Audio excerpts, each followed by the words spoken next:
यहाँ आपने बिल्कुल सही देखा।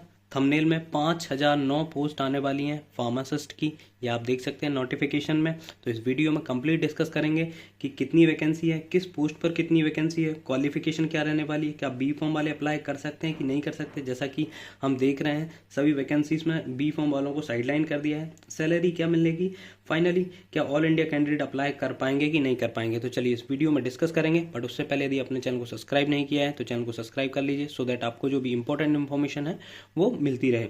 देखिए पहले क्या होता था कि कुछ चुनिंदा पोस्ट आती थी, जैसे ईएसआईसी की कभी कभार 4-5 साल में एक बार पोस्ट आती थी, एम्स में एक बार पोस्ट आती थी, सीजीएचएस में भी एक बार पोस्ट आती थी। तो उससे क्या होता था, कैंडिडेट को मोटिवेशन नहीं आता था प्रिपरेशन के लिए, क्योंकि उनको लगता था कि सिर्फ एक ही वैकेंसी, एक ही जगह वैकेंसी है, यदि इसमें नहीं हुआ तो हमारी प्रिपरेशन पूरी खराब चली जाएगी। लेकिन अब क्या होता है कि आप देखते हैं कि जैसे ईएसआईसी की वैकेंसी आई उसके तुरंत बाद ही आपका एम्स में भी वैकेंसी आ गई,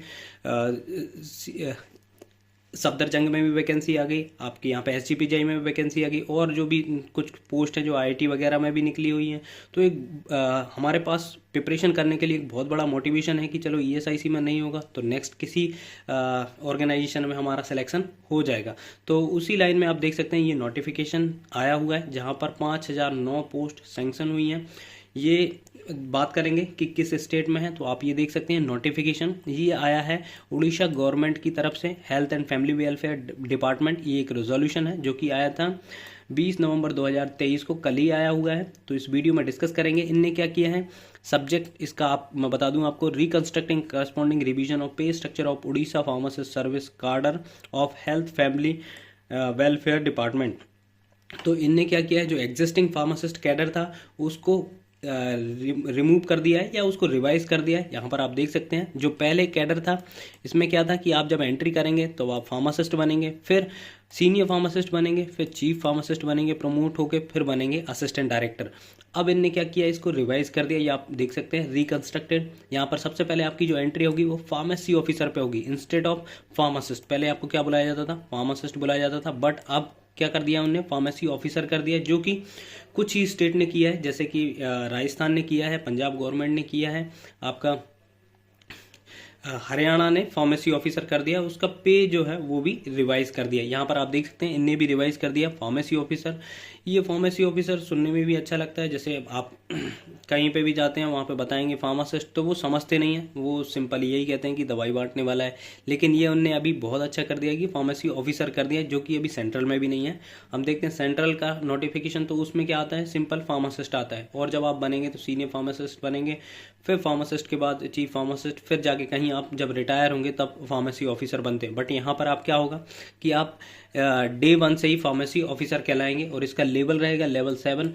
बेसिक स्टार्ट होगा आपका 25,500 से, और जब आप रिटायर होंगे 81,100 रुपये आपका बेसिक होगा। अब यहाँ पर मैं ऐड कर दूं कि 81,100 प्लस ये आपका बेसिक है, इसमें आपको एचआरए मिलेगा, टीए मिलेगा, डीए मिलेगा, तो आपकी सैलरी अच्छी खासी बनने वाली है यहाँ पर। तो जो टोटल पोस्ट हैं इस पोस्ट पर ये आप देख सकते हैं 2698 पोस्ट हैं, लगभग 2700 पोस्ट हैं, जो कि entry stage wise direct recruitment यहाँ पर आप एंट्री करेंगे। बाकी जो पोस्ट है मैं अभी डिस्कस करूंगा आगे, वो प्रमोशनल पोस्ट है, यहाँ पर आपको एंट्री करेगी। अब इसमें से देखना पड़ेगा, ये एक्चुअली अभी तो सिर्फ नोटिफिकेशन है, अब इसमें से कितनी पोस्ट सैंक्शन पोस्ट हैं, ये अभी कितनी पोस्ट इसमें से आपकी वैकेंट है, उन पे आपकी रिक्रूटमेंट होगी।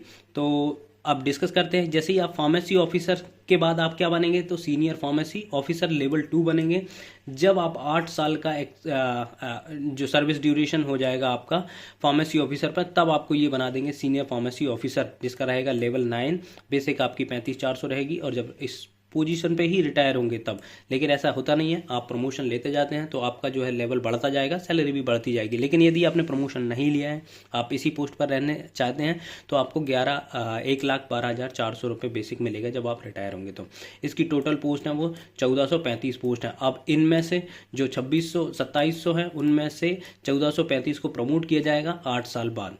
फिर जब आप 8 साल ड्यूरेशन के बाद सीनियर फार्मेसी ऑफिसर बन जाएंगे। फिर उसके बाद आप बनेंगे सीनियर फार्मेसी ऑफिसर 1। जब आप 5 साल का जो है एक्सपीरियंस गेन कर लेंगे सीनियर फार्मेसी ऑफिसर लेवल 2 पर, तब आप बनेंगे सीनियर फार्मेसी ऑफिसर लेवल 1। और यहाँ पर आपकी सैलरी लेवल 10 रहेगी और सैलरी बनने वाली आपकी 44,900 रुपये, 14,2400 1,42,400 आपका रिटायरमेंट के समय बेसिक रहेगा। इसमें TADA जो भी अलाउंसेस उस टाइम रिवाइज होंगे वो आपको मिलेंगे। फिर क्या होगा, जब आप 5 साल सीनियर फार्मेसी ऑफिसर लेवल 1 पे ज्वाइन व्यतीत कर लेंगे, तब आपको मिलेगा प्रमोशन चीफ फार्मेसी ऑफिसर का, जिसका रहने वाला है लेवल 11 और ये टोटल पोस्ट रहेंगे 107। तो आप ये देखिए 767 में से प्रमोशन का चांसेस मिलेंगे 107 को। फिर जब आप क्या चीफ फार्मेसी ऑफिसर पे 5 साल व्यतीत कर लेंगे, तब आपको मिलेगी पोजीशन असिस्टेंट डायरेक्टर फार्मेसी, जो कि बहुत बड़ा पद है और एक गेजेटेड पद रहेगा। लेवल 12 इसका रहेगा और 56,100 स्टार्टिंग रहेगी। प्लस जब आप रिटायर होंगे तब 1,77,500 आपको मिलेंगे। रिटायर मतलब कि आप, ये एक प्रमोशन चैनल होता है जहाँ पे डिफरेंट स्टेजेस होती हैं। यदि आप इस स्टेज पे लास्ट तक रहते हैं तब आपको इतना मिलेगा। इसमें एक ऑप्शन और है, जैसे 25 साल आप इस सर्विस पे कर लेते हैं, किस पर, CPO senior chief pharmacy officer, या आपकी टोटल 25 साल सर्विस हो चुकी है, जिसमें से आप 1 साल आपने CPO चीफ फार्मेसी ऑफिसर पर बिताया है, तब जाके आप असिस्टेंट डायरेक्टर फार्मेसी ले सकते हैं। ये एक बहुत ही बड़ा पद है। ये सारे जितने भी कैडर के फार्मासिस्ट होंगे, मतलब यहाँ पे pharmacy officer, senior pharmacy officer level 1 chief pharmacy officer, उनको सबको सुपरवाइज करेगा असिस्टेंट डायरेक्टर फार्मेसी, और इसको सुपरवाइज करेगा कोई जो भी वहाँ पर हेल्थ सेक्रेटरी वगैरह होगा, वो सुपरवाइज करेगा। तो एक बहुत अच्छा कार्डर इन्हें बनाया हुआ है, जो कि अभी सेंट्रल में भी देखने को नहीं मिला है हमें, लेकिन स्टेट गवर्नमेंट बहुत अच्छा कर रही है इस मामले में, जो कि फार्मासिस्ट के हित में है। तो चलिए बात करेंगे कि जो फार्मेसी ऑफिसर है उसकी एंट्री के लिए क्या क्या रूल्स होने वाले हैं। तो इसका अभी तक इसमें कोई भी ऐसा नोटिफिकेशन में तो नहीं मेंशन किया है कि क्या क्या क्वालिफिकेशंस मांगी जाएंगी, बट हम प्रीवियस नोटिफिकेशन देख के उसमें एक अनुमान लगा सकते हैं कि कितनी क्या B फॉर्म वाले अप्लाई कर सकते हैं कि नहीं कर सकते हैं। तो ये देखिए 23/8/2023 जो अक्टूबर में आया था, सॉरी अक्टूबर नहीं, अगस्त में आया था नोटिफिकेशन, उसमें देख सकते हैं आप कि यहाँ पर फार्मासिस्ट की 23 पोस्ट थी। तो इसमें से हम देख लेते हैं इसके क्या रिक्रूटमेंट्स रूल थे। तो मैं नीचे स्क्रॉल कर रहा हूँ, यहाँ पर रूल दिए हुए हैं। मिनिमम एजुकेशन क्वालिफिकेशन, अब मैं यहाँ ऐड कर दूँ, ये मिनिमम क्वालिफिकेशन है। अब यहाँ पर मैं श्योर नहीं हूँ कि B फॉर्म वाले के लिए फॉर्म भरने देंगे कि नहीं देंगे, क्योंकि सिमिलरली एम्स में हुआ है। एम्स की भुवनेश्वर साइट में आप जाके देखेंगे तो वहाँ पे जब फ्रिक्वेंटली आस्क्ड क्वेश्चन में आप देखेंगे तो वहाँ पे है कि क्या B फॉर्म वाले अप्लाई कर सकते हैं कि नहीं कर सकते हैं। तो उसमें लिखा हुआ है कि B फॉर्म वाले अप्लाई कर सकते हैं, हायर डिग्री वाले अप्लाई कर सकते हैं। बट जब फाइनली फॉर्म भरने के लिए जाते हैं तो क्या होता है, आपको भी पता है कि वो फॉर्म सबमिट ही नहीं होता है जब तक आप एसेंशियल क्वालिफिकेशन में फिल नहीं करते। तो यहाँ पर भी सेम ही है, आप देख सकते हैं candidate has passed +2 science examination under CHSC Odisha equivalent examination conducted by board of secondary education और एनी अदर रिकॉग्नाइज्ड बोर्ड। तो आपके पास 12th होनी चाहिए, प्लस आपके पास डिप्लोमा होना चाहिए।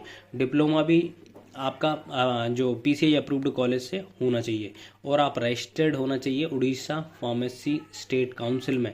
तो इसमें सिर्फ इससे तो यही पता लगता है कि B फॉर्म वाले यहाँ पर फॉर्म भर सकते हैं कि नहीं भर सकते, ये तो फाइनली जब फॉर्म आएगा तब पता लगेगा। बट यहाँ पर ये है कि D फॉर्म वाले भर सकते हैं और उनका रजिस्ट्रेशन होना चाहिए उड़ीसा PCI में। फाइनली इसमें ऑल इंडिया कैंडिडेट अप्लाई नहीं कर पाएंगे। और फाइनली मैं ये भी ऐड कर दूं कि आप यदि ESIC वगैरह एग्जाम की प्रिपरेशन कर रहे हैं तो आपके लिए 100 से मोर देन 100 क्वेश्चन मेरे कम्युनिटी में है, वहाँ पे आप विजिट करके उनको अटेम्प्ट कर सकते हैं, जो कि बहुत इंपॉर्टेंट क्वेश्चन है, जिससे कि आपको अपना जो प्रिपरेशन है वो भी पता लगेगा। आई होप ये वीडियो आपको अच्छा लगा हो तो प्लीज़ चैनल को सब्सक्राइब करिए, वीडियो को लाइक करिए, शेयर करिए एंड कमेंट करिए। Thank you.